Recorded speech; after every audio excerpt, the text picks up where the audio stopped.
Hi and welcome back to my channel. And I want to first say thank you to my new subscribers since last week. Thank you so much for being a part of me and my business. And for those of you that continue to support me, thank you so much. So today's Speak Life coaching video, I'm going to be talking about how to relax and regroup. And honestly, I think this is something that we don't do a lot of. And I know that sometimes I have to stop, take a deep breath, especially when I just feel like I have so many things going on and I start to feel stressed out. And I have to honestly think, Michelle, when was the last time that you actually just stopped to relax? You know what I mean? Because there's always something going on when you have a business, you're trying to run a business. And so, you can just get caught up in the day-to-day and forget to just relax. So I'm going to start doing more of that just for my own sanity. So let's jump right on in. So relaxation is vital to your health, and we all know that, right? The state of relaxation is not a passive action, and it requires focused effort to be achieved. And that is so true. You have to focus on being relaxed. Sometimes I will start out just saying, you know what, this weekend I'm not going to do anything but relax. And if I'm not focused on relaxing, things tend to creep in. It's like, okay, I need to do this, I need to do that, I need to go here, I need to go there. You have to really be focused on this whole relaxation thing. Depending on the individual, relaxation can be achieved by partaking in sedentary activities such as meditation, video games, where other people prefer to do physical activities such as swimming and dancing. Now, I don't know that I do very well with the meditation, and I know it's great for you, but for me, relaxing can be just going to the gym to work out. I find that very relaxing. Painful, but relaxing, because it takes my mind off everything else, and all I'm focusing on is that workout. That is all that matters at that particular moment. So we all have different ways that we like to relax. And before I move on, I just wanted to say that there was a point in time in my life where I taught a basic yoga class. And it was very, very relaxing. If you've ever taken yoga, then you know it's relaxing. And I had the opportunity to teach a group of seniors at a senior assisted living facility, and I just loved those seniors dearly. And so when I would come to do the yoga class, and we did seated yoga because it was going to be a little hard for them to get on the floor and get back up. So we did a seated yoga class, absolutely amazing, and I just kind of made that up, but it worked out great. And so at the end, when you go to a yoga class, you usually end that session in the corpse pose. And as you know, the corpse pose is when you're just laying flat on the floor, your arms are out, and you're just laying there, your eyes are closed, and you're really, really focusing on your breathing.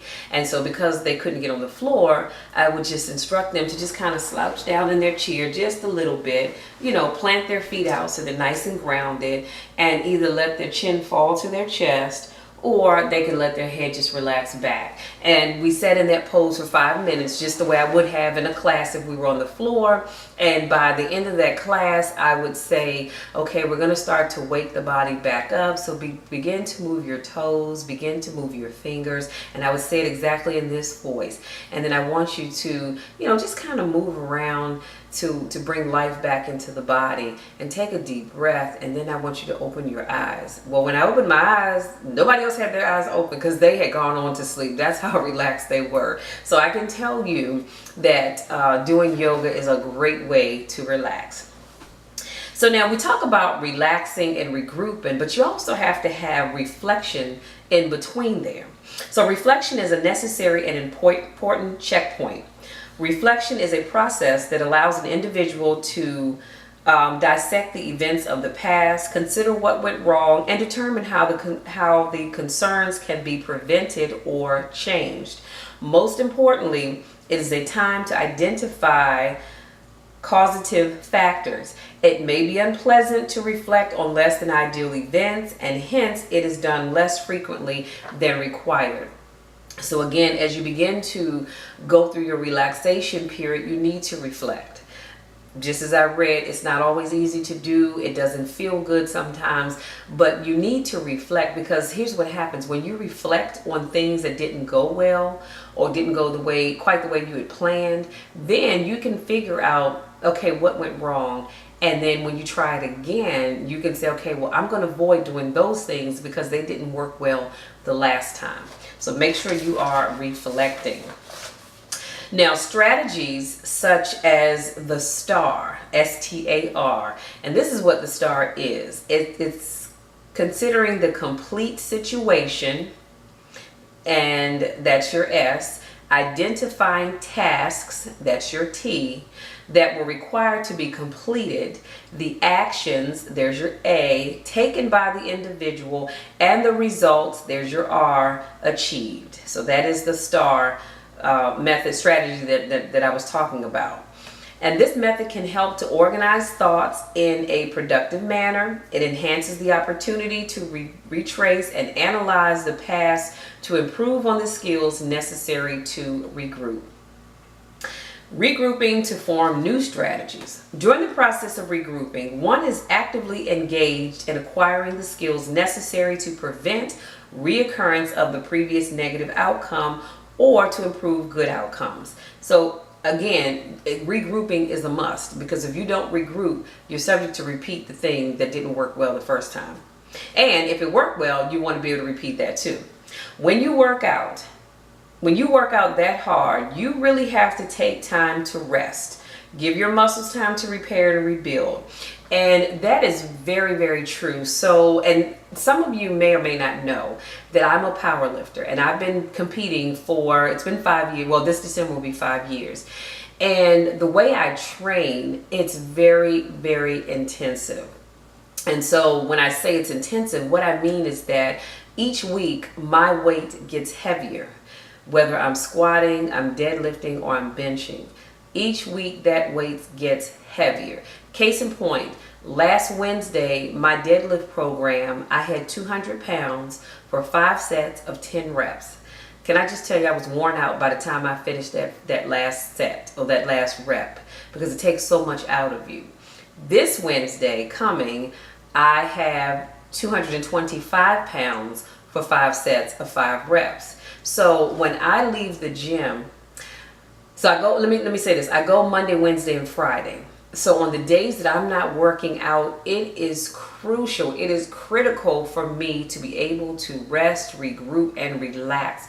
Because when I tell you that I'm sore, honey, believe it, I am truly sore. And so my muscles need that time to relax and to repair themselves, because that's how your muscles, you know, when you work out hard, you're tearing down the muscle. So you have to be able to relax and regroup so that that muscle can rebuild itself.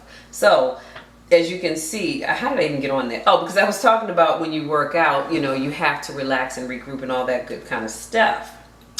And regrouping also gives us a chance to accept the things we cannot change and to use them to create learning opportunities. And I, for one, struggle with that. I have to understand there's some things in life I just cannot change, but I can learn from them to be able to move forward. It's kind of a hard pill to swallow sometimes, but we all have to do it. So now, in order to prevent burnout, you want to use the same 3 R's: relax, reflect, and regroup. And you can also do some of the following. So here's number 1. Know when to walk away from the thing that is causing you to feel burnt out.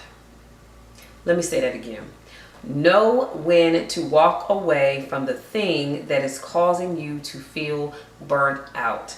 This is something that we all need to do more of. You know, we in life, we have things and we have individuals that cause us to feel burnt out, and yet we hang in there and we keep doing the same thing, getting the same result, right? So it's so important that you know when to walk away. And you hate to feel like you're giving up on people or you're giving up on something, but sometimes you have got to walk away to keep your own sanity. So you have to know when it's time to say enough and walk away. Okay. Number 2, reach out to your support system. And if you don't have one, you need to get one. this is so very important that you have a support system. And I don't care what it is in life that you're doing, you need a support system.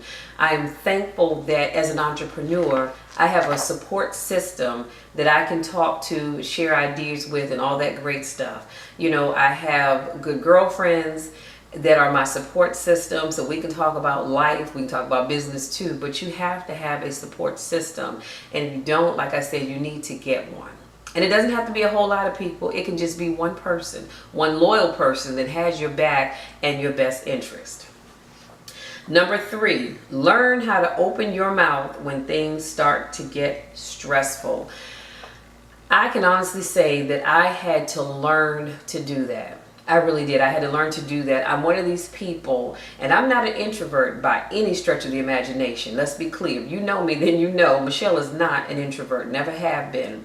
But I sometimes struggle with opening my mouth to say, hey, this is stressing me out. And so what happens is I just keep it, I internalize it, I don't say anything, and eventually something happens. And when I let loose, duck for cover because it's bad. So I'm learning not to allow myself to get to that place and to be okay with opening my mouth and saying, hey, you know what, this is causing me a lot of stress, so I need to back away from it.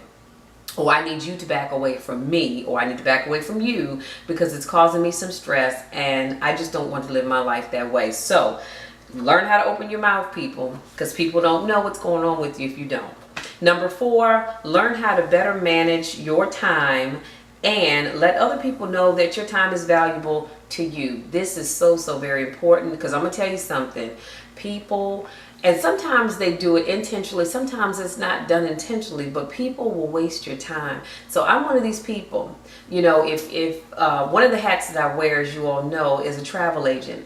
If you come to me and you say, hey, Michelle, you know, I really do want to book a trip going XYZ. I'm going to take all your information and then I'm going to ask you, are you sure? And of course they'll go, well, of course I'm sure. And I'll say, are you really sure? Because here's what happens. A lot of times people want me to just search for things. They're not booking anything, but they want me to search for things. And I let them know my time is very valuable to me. It's very valuable to me, and I don't waste other people's time, so please don't waste mine. If you're not serious about booking travel and going someplace, then leave me be, because I don't have time to have my time wasted. I really don't. Period, point blank. Same thing with my coaching. If you come to me and you say, Michelle, look, I'm trying to improve my life in XYZ area, you need to be committed and you need to be sure that this is what you really want to do, because I won't waste your time, just like I ask that you not waste mine. So learn how to better manage your time. Number 5, learn to be okay with your limitations. And that is something that I think we all struggle with. We all have limitations. We really do. For me, there's just not enough hours in a day to do all the things that I need to do. And I'm learning that it's okay, Michelle. If I don't get something done today, guess what? There's always tomorrow, God willing, and the creek don't rise. It's not that deep. Learn to live with your limitations. I know that right now with my training program, I have some limitations. And I'm okay with it for now. But I'm going to keep working to get better in the areas that I need to get better in. So whether it's my squat form or whatever it is, we all have limitations. Accept it. You can still work at trying to get better at it, but learn when to accept it and just move on to something else, okay? And number 6, last but not least, never be afraid to ask for help.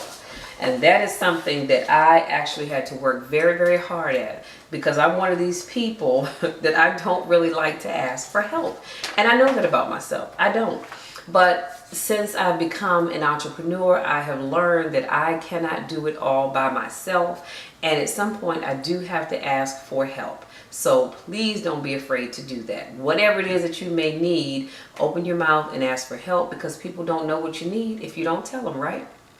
So that has been my coaching notes for you for today. And I hope that once you learn how to relax, to reflect, and to regroup, that going forward, you will get better in all of those areas. I promise you, it will make you a much better person, both inside and out. And people will see the small changes in you. So that's all I have for you for today. And I just wish you a wonderful week of relaxation. And until our next video, take care.